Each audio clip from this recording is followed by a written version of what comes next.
السلام عليكم يخون خبركم سمعتنا بهرميني ميديا لومي سوني سلسة ميازيا زتدالو حصرت زيناتات هاجرات نورديكنا فلما كندنا تطاطو ديجيتالاو ملختات نمكتتال زوت أمامه بمنجست شودان دقف رقيبو لعلواي بيت فرد شودان أبلعلي بوليتيكينيا سلف ديمقراسي زوت أكسي سريزو بمخنيات ملوات كلمات زسعب عنوت نكوبانيتات ريل استيت الشغيلو كندنا طبطا زينا خصو مصانحكم كبرى سمعتنا زرزراتنا ديجيتالاو ناي اونلاين ملختات نمكتتال باوروبا وحبرت زوت امامه بمنجست شودان دقف رقيبو زمامه باونلاين زفصم صوتاو مدفار حصانات نمقلاس تبايلو زوت ايو ابال سلف مودراتنا زخونه مينستر فتحي شودان غونار سترومر ناب اغلغلو زينا راديو شودان ابزل اخو ناي صحف ملختي زمامه كم زدقف ارغاغيصلو ኣብ ልዕሊ ቆልዑ ክወርድ ዝኽእል ጾታዊ ምድፋር ንምውጋድ ቆራጽ ውሳነ ምህላውን ገሊጹ እዚ ብኣውሮጳዊ ኮሚሽን ኣብ ባይቶ ኣውሮጳ ዝቐረበ እማመ ኣብ ተግባር እንተውዒሉ ኣቕረብቲ ዲጂታላዊ ኣገልግሎታት ኩሎም መልእኽትታት እንተላይቶም ተመስጢሮም ዝለኣኹ ኢንክሪፕሽንስ ክምርምሩ ክግደዱ እዮም እንተኾነ ግና እዚ እማመ ንግላዊ መሰልን ዳታን ዜጋታት ኣብ ሓደጋ ከእቱ ከም ዝኽእል ብምግላጽ ገለ ነቐፍቲ ተቃውሞኦም ኣስሚዖም ኣለዉ ኣብ ባይቶ ሽወደን ሬክስ ዳግ ሰልፊ ማሕበራዊ ዲሞክራሲ ነዚ እማመ ዘለዎም ደገፍ ክገልጹን ከለዉ ሰልፍታት ዲሞክራሲን ማእከላይን ግና ተቃይሞም ኣለዉ ኩሉ ዜጋ ዝለዋወጡ ዕላላት ናይ ጽሑፍ መልእኽትታትን ስእልታትን ክንከታተል ኢና ምባል ምኽንያታዊ ይኩነን ቆልዑ ካብ ናይ ኦንላይን ጾታዊ መጥቃዕቲ ክሕለወሎም ኣብ ዝብል ንሰማዕ ኢና እንተኾነ ግና እዚ እማመ ኣዝዩ ጫፍ ዝወፀ እዩ ክብል ኣብ ዲጂታላዊ ጉዳያት ኣፈኛ ማእከላይ ሰልፊ ኒልስ ቦርን ፒተርሰን ምስ ሬድዮ ሽወደን ኣብ ዝገበሮ ጻንሒት ገሊጹ ብኻልእ ወገን ኣባል ዝዓበየ ተቃዋሚ ሰልፊ ሽወደን ማሕበራዊ ዲሞክራሲ እዚ እማመ ሚዛናዊ እዩ ክትብል ደገፋ ሂባላ ላዕለዋይ ቤት ፍርዲ ሽወደን ኣብ ልዕሊ ፖለቲከኛ ሰልፊ ዲሞክራሲ ዝተበየነ ክስ ሰሪዝዎ እዚ ፖለቲከኛ ንሓደ ህዝቢ ኣመልኪቱ ናይ ጽልመ መደረ ብምግባር እዩ ተኸሲሱ ነይሩ ኣብ ሶምላንድ ዞባዊ ፖለቲከኛ በርቲል ማልምበሪ ኣብ ሚያዝያ 2021 ህዝቢ ደቡብ ሱዳን ምስ ካልኦት ኣህዛብ ኣወዳዲርካ ዝተሓተ ብቕዓት ኣእምሮ ኣይኪዩ ዘለዎ ክብል ኣብ ኣኼባ ቆንስል ብዘስምዖ መደረ እዩ ተኸሲሱ ነይሩ እንተኾነ ግና ላዕለዋይ ቤት ፍርዲ መደርኡ ንሓደ ህዝቢ ዘዋርድ እኳ እንተኾነ ናፃን ክፉትን ክትዕ ምክያድ ኣብ ፖለቲካዊ ምትእኻብ ዘለዎ ዝዓዘዘ ተራ ኣብ ግምት ብምእታው እቲ ክሲ ክስረዝ ተገይሩ ምህላው ሲሲልያ ሬንፎርት ኣመልኪታ ሓላፊ ናይቲ ብዘይ መኽሰብ ዝዓይ ትካል ማእከል ፍትሒ ፍሬደሪክ ብሪማን ኣብ ፖለቲካዊ መደረ ናይ ጽልኢ ቃላት ኣዝዩ ከቢድ ገበን እዩ ድሕሪ ምባል ፖለቲከኛ መደረ ኣብ ዝህበሉ እዋን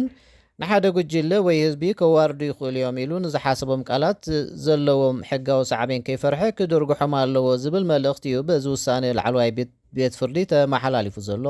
ኢሉ ፖለቲከኛ ማልምበሪ ኣብዚ ሕጂ እዋን ናፃ ኣባል ዞባዊ ቆንስል ሰርምላንድ ኮይኑ ኣቐድማ ኣቢሉ ናብ ምምሕዳር ከተማ ትረስ መራሒ ሰልፊ ዲሞክራሲ እዩ ነይሩ እንተኾነ ግና በዚ ኣከራኻሪ መደርኡ ካብ ሰልፊ ማሕበራዊ ዲሞክራሲ ከም እተሰውገ ሬድዮ ሽወደን ኣመልኪታ እዚ መደረ ማልምበሪ ኤጀንሲ ስደተኛታት ደቡብ ሱዳናውያን ናብቲ ዞባ ከስፍር ምዃኑ ኣመልኪቱ ኣብ ዝግበር ዝነበረ ክትዓት ዝተዋህበ እዩ ነይሩ ላዕለዋይ ቤት ፍርዲ ተኸሳሲ ንሃቕና መደርኡ ኣመልኪቱ ዝሃቦ ናይ መከላኸሊ ምጉት በቲ ዝገበሮ መርመራ ከም እተደገፈ ገሊጹ ኣሎ እዚ ብላዕለዋይ ቤት ፍርዲ ዝተዋሃበ ውሳነ ምድኻም ሕጊ ዓሌታዊ መደር ብሓደ ወገን ምጥንኻር ፖለቲካዊ ናፃ መደረ በቲ ካልእ ዘመልክት እዩ ክብል በሪማን ዘለዎ ቅሬታ ኣስሚዑ ኣሎ ከም ኩለን ሃገራት ሽወደን እውን ብምኽንያት ምልዋጥ ክሊማ ዝስዕብ ጫፍ ዝወፀ ኩነታት ኣየር ብኸመይ ከም እትምክት ተመክሮ ትቐስም ምህላዋ ተሓቢሩ ኣብ ሰሜን ሽወደን እትርከብ ንእሽቶ ከተማ ጌላ ኣብ 2021 ብብርቱዕ ውሕጅ ተጠቂዓ ብዙሓት ኣባይቲ ቢዝነሳትን መሰረተ ልምዓትን ምዕናውን ንፅገና ከዓ ብዙሕ ክሰራ ምስዓቡ ሬድዮ ሽወደን ዘኪራ ንብረት ክዕኑ ዝኽእል ክሊማዊ ለውጢ ብዝምልከት ዘሎ ንቕሓት እናወሰኸ ዝመፀ ኮይኑ ይስምዓኒ ክትብል ዋና ኣማኻሪት ማሕበር ንግድ ንብረት ሪል ስቴት ዮሃና ሞበር ኣመልኪታ ጫፋት ክሊማ ክኽሰቱ ዝገብር ዘሎ ምልዋጥ ክሊማ ዓለምና ብሪል ስቴት እንታይ ዓይነት ኣባይቲ ክህነፀሎም ንዝብል እውን ይጸሉ ምህላው ሞቤራ ገሊፃ ውጥን ከተማ ዘዳልው ሰባት ህንፃታቶም ጥቓ ገምገም ዶ ወይስ ኣብ ካልእ ቦታ ክሰርሑ ኣለዎም ኣብ ዝብል ዘለዎም ንቕሓት እናሰሰነ እዩ ዝመፅእ ዘሎ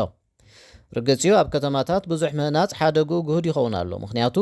ዕለቕልቕ ማይ ምስ ዘጋጥም ብቐሊሉ ከይጠፍእ ይኽእል እዩ ዝበለት ሞቤራ በዚ ድማ ናይ መድሕን ክፍሊት ብምኽንያት እዚ ሓደጋታት ክውስኽ ይኽእል እዩ ብዝብል ኣብ ኣባላት ማሕበር ሻቕላ ንዓበየ ምምፁ ወሲኻ ሓቢራ እዚ ሻቕላ መሰረት ዘለዎ ምዃኑ ንምርግጋጽ ሬድዮ ሽወደን ምስ ሓላፊት ካሕሳ ኣባይቲ ያኒ ሉድልስ ተወኪሳ ነይራ ንሳ ኩልና ሓላፍነት ምውሳድ ከድልየና እዩ ድሕሪ ምባል መሬት ተረኽበ ኢሎም ሰባት ናይ ሓደጋ ሰንኮፍ ኣብ ዝኾነ ቦታ ኣባይቲ ካብ ምህናፅ ክቁጠቡ ኣተሓሳሲባ ኣላ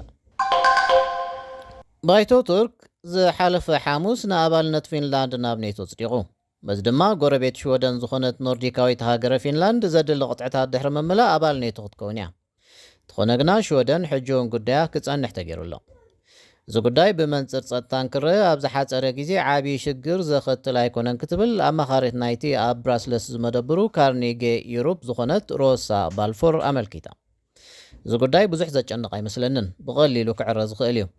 እቲ ውድብ ተዓጻጻፊ እዩ ፊንላንድ ሽወደንን ኔቶን ከዓ ኣዝየን ዝፋለጣ ሃገራትን ውድብን እየን እዚ ግዜያዊ ዕንቅፋት እዩ ነባሪ ኣይኮነን ክትብል ንሬድዮ ሽወደን ገሊጻ ቱርክ ካብ 30 ኣባል ሃገራት ኔቶ ንሕቶ ፊንላንድ ዘጽደቐት ናይ መወዳእታ ሃገር ኮይና ኣላ ኣብ ምጅማር ናይ ዝሓለፈ ሰሙን እውን ባይቶ ሃንጋሪ ተመሳሳሊ ምጽዳቕ ምግባሩ ዝዝከር እዩ ፕረዚደንት ፊንላንድ ኒስትሮ ኩለን ኣባል ሃገራት ኔቶ ኣብ መስርሕ መምልካት ንዘረኣይዋ ኣወንታዊ ምትሕባር ድሕሪ ምምስጋን ሽወደን እውን ብዝቐልጠፈ ኣባል ኔቶ ክትከውን ድሌት ከም ዘለዎ ወሲኹ መልኪቱ ቱርክን ሃንጋርን ንሕቶ ሽወደን ናብ ኔቶ መዓስ ከጽደቓ ምዃነን ኣይገለጻን ሽወደንን ፊንላንድን ቅድሚ ኣስታት ሓደ ዓመት ናብ ኔቶ ናይ ኣባልነት ሕቶ ምእታወን ዝዝከር እዩ ትኾነ ግና ቱርክን ሃንጋርን ሽወደን ገለ ጠለባተን ብዘይምምላሳ ንሕቶ ኣባልነት ሽወደን ከም ዘየድምፃ ክገልጻ ጸኒሐን ኣለዋ ፊንላንድ ምስ ሽወደን ብሓባር ኣባል ኔቶ ምዃን ትመርጽ እኳ እንተነበረት ምስ ሩስያ ነዊሕ ዶብ ስለ ዘለዋን ብተዛማዲ ኣብ ዘተሓሳስብ ጸጥታዊ ኩነታት ብምህላዋን ንሽወደን ቀዲማውን እንተኾነ ኣባል ኔቶ ምዃን ከም ዓብዪ ረብሓ ከም እትርእዮ ሬድዮ ሽወደን ኣመልኪታ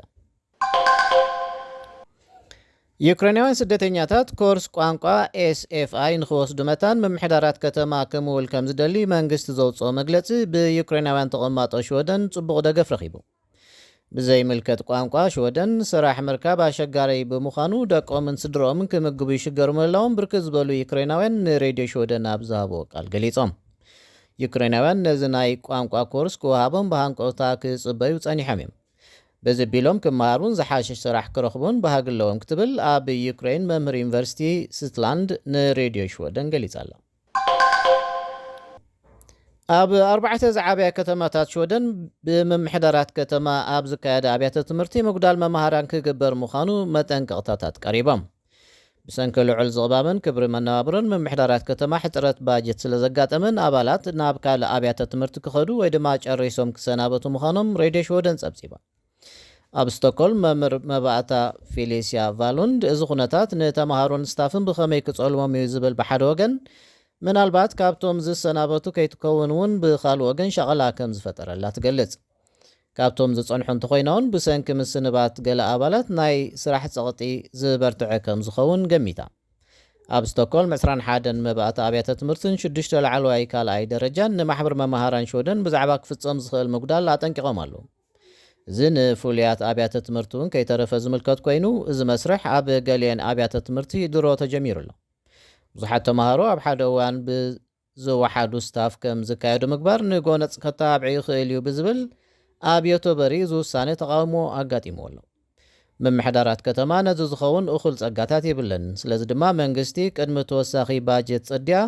ከሎ ግና ገለ ክገብር ኣብ መንበር ማሕበር መምሃራን ሽወደን ዮሃና ያራ ኣስትራንድ ጸዊዓ ኣላ ምስ ሃርሜኒ ሚድያ ኹም ዘለኹም ክቡራት ሰማዕትና መወዳእታ ኣብ ደቡባውን ማእከላይ ምዕራብን ኣሜሪካ ብሰንኪ ብተኸታታሊ ዝተኸስተ ማዕበል ብውሕዱ 26 ሰባት ሞይቶም ኣብ ብርክት ዝበላ ስቴታት ኣሜሪካ ብዝተኸስተ ብርቱዕ ማዕበል ኣባይቲ ምዕናወንን ኣሽሓት ዜጋታት ድማ ጸዓት ኤሌክትሪክ ከም ተቖርጾምን ተፈሊጡ ካብ 31 መጋቢት ንዳሓር ጥራይ ልዕሊ 80 ማዕበላት ከም ተኸስቱ ኣገልግሎት ሃገራዊ ክሊማ ኣፍሊጡሎ ከምኒ ኣርካንሳስ ቴነሴ ኢሊኖይ ኢንዲያናን ኣላባማን ሚሲሲፒን በዚ ብኽፉእ ዝተጠቕዓ ስቴታት ኣሜሪካን ሓደ ካብዞም ማዕበላት ናብታ ኣብ ርእሰ ከተማ ኣርካንሳስ ብወገን ምብራቕ ብ170 ኪሎ ሜትር ርሒቓ ትርከብ ከተማ ዋይን ምእታው ቢቢሲ ጸብጺባ ኣብቲ ከተማ ትቕመጥ ኣሽሊ ማክሚላን እቲ ማዕበል ብልዕልዮም እናሓለፈ ዝሞቱ መሲልዎም ስድራ ቤት ንሓድሕዶም ተሓቋቒፎም ይሰናበቱ ምንባሮም ገሊጻ ኣመሓዳሪ ኣርካንሳስ ሳራ ሃካቢ ሳንደርስ ብዓርቢ ናይ ህፁፅ እዋን ሓደጋ ኣዊጃ ኣላ ብዘይካዚ ሃገራዊ ሓለዋ ሕውየት ዜጋታት ከቀላጥፍ ይነጥፍ ኣሎ ንሳ ነቲ ሽግር ኣልዒላ ምስ ፕረዚደንት ጆ ባይደን ከም ተዘራረበት ንሱ ኸኣ ናይ ፌደራል ረድኤት ክገብር ምዃኑ ቃል ከም ዝኣተወላ ገሊጻ ኣላ በቲ ዓርቢ እተኸስተ ማዕበል ኣብ ቤልቪደሬ ኢሊኖይ ዝርከብ ናይ ቲያትር ኣዳራሽ ናሓሱ ዓንዩ ሓደ ሰብ ክመውት እንከሎ 28 ካ ኣካላዊ ጉድኣት በፂሕዎም እዩ እዚ ማዕበል ናብ ምብራቕ ገጹ ኣብ ዝግስግሰሉ ዘሎ እዋን ኣብ ዝተፈላለየ ስቴታት ዝርከቡ ኣማይት ኣሽሓ ሰባት ብዘይ ፀዓት ኤሌክትሪክ ተሪፎም ምህላዎም ተፈሊጡ ቨርጂኒያ ኦሃዮን ፔንሲልቫንያን በዚ ኣዝየን ከም ተጠቕዓ ዩኤስ ፓወር ኣውቴጅ ገሊጹ ኣሎ እዚ ማዕበል ንነዊሕ ርሕቀት ብመሬት ክጓዓዝ ከም ዝኽእል ማእከል ምትንባይ ማዕበል ኣብ ዝዘርግሖ ብሎቲን ኣጠንቂቑሎ ባር ክብራ ሰማዕትና ንሎሚ ሰኑይ 3 ሚያዝያ ብሃርሜኒ ሚድያ ዝተዳለዉ ሓፀርቲ ዜናታት በዝተፈፂሞም ኣለዉ ምሳና ብምጽናሕኩም ኣዚና ነመስግን ሰላም